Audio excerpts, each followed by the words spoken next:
दिनैहाय जोङो दतमा ब्लकनि सिङाव गासै 16टा गामिनिफ्राय राजबंशी सम्प्रदायनि जोंनि इउथ आरो माखासे गार्जेनफोरा जोंनि दोलोआवहाय गुबुन गुबुन दोलोनिफ्राय जइन जाफैदों।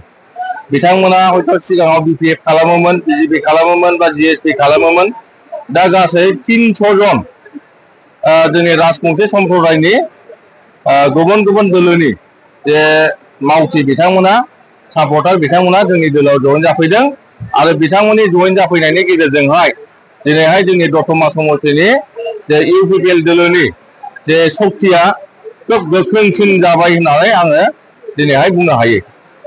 नोंथांमोननि बिजाबावहाय दासिमबो गेजेराव सान्थि दोला बिजाथि फसङाखै, थेवबाबो नोंथांमोना जयनिं हाबाफारिखौ मावफुंबाय थादों। माबायदि रायजोफोराव नोंथांमोना जयनिं हाबाफारिया बिजाथिजों खोथा गैया, माने बिजाथि फोसावनायजों खोथा गैया। खारन जे जयनिं जादों बे जयनिं जानाय हाबाफारिया जाहैबाय मा जोंनि प्रमद बर' सारनि जे आदर्श नीति, जोंनि इउपिपिएल दोलोनि आदर्श नीति, प्रमद बर' सारनि जे भिजन आरो मिजनखौ मोजां मोननानै बिथांमोना जइन जाफैदों। दा बिजाथिया जायखि जाया मानो हाइकमान्डआ हयथ' गुसुं समनि गेजेरावहाय फोसावसिगोन, जों मिथिनाय मथेब्ला गाबोननि गेजेराव फोसावसिगोन। दा बिजाथिया जायखि जाया मानो जेरैखि जाया जाहाथे दतमा समष्टिया देरहासार जानो हायो, बिनि जे माखासे हाबाफारिया जोङो दा मावफुंगासिनो दङ। जोंनि दतमा समष्टियाव जों बिदि जुजिनो हानाय बादिखौ जों नुवाखै। खारन जोङो बयबो मिथिगौ दिनैहाय बिजेपि दोलोनि एक्टिभिटिसखौ जों नुदों, बिपिएफ दोलोनिखौ नुदों। खिन्थु जों जेरैबायदि एक्टिभिटिस नुबाय थादों, दा बिपिएफनि माखासे दैदेनगिरि आरो सापर्टार बा मावथि बिथांमोना गोबां बिजेपिआव गुगाबाय। खिन्थु सिगांनि जे पल रेकर्ड बेवहाय जुदि जों नायो, बिजेपिनिया 2015 आरो 2020आवहाय 6000खौ बिथांमोना बारनो हायाखै।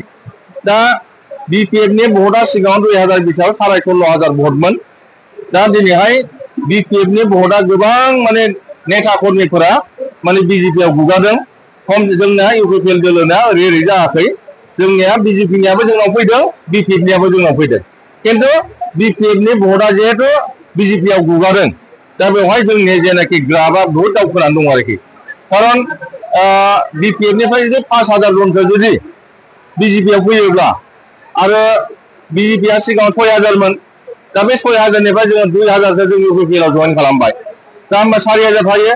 4000आव जुदि बिपिएफनि 5000 लाबोयोबा 9000ल' फैगोन बिजेपिआ, आरो बिपिएफआ बिदिनो 10-12,000 थागोन आरोखि। जोंनि इउपिपिएलआ बेवहाय खमब्लाबो 20,000 भट मोननानै देरहासार जानो हागोन।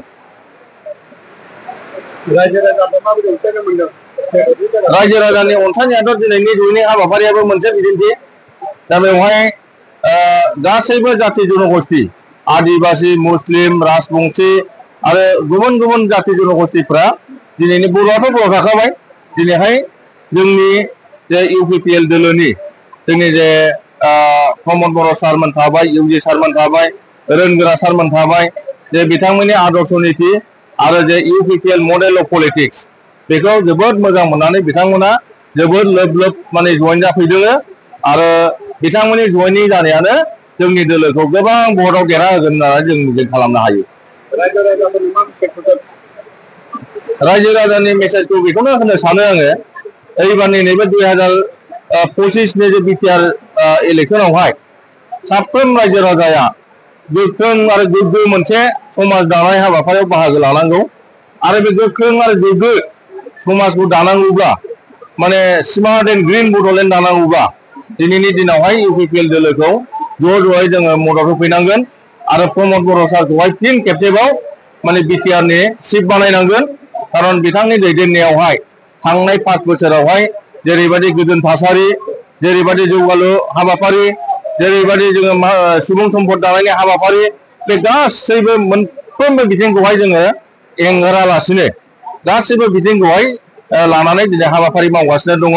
आरो बड'लेण्ड हेपिनेस मिशननि दारै बिटिआरआव थानाय गासै 26टा जनगोष्ठीखौहाय एखे माने समानै समान जों लांफानो थाखाय जे मोनसे गासैबो जाथि जनगोष्ठीया जाहाथे गोजोन आरो खुसियै रायजो जानो हायो बे मोनसे मिशनखौ आरो भिजनखौ लानानै प्रमद बर' सारा मावगासिनो दङ आरो बिथांनि बे हाबाफारिया बिटिआर ओनसोलाव थानाय गासै जाथि जनगोष्ठीफोरखौहाय गोजोन आरो खौसेथियैहाय आवगायलांनायावहाय दिनैहाय माने मदद खालामगासिनो दङ।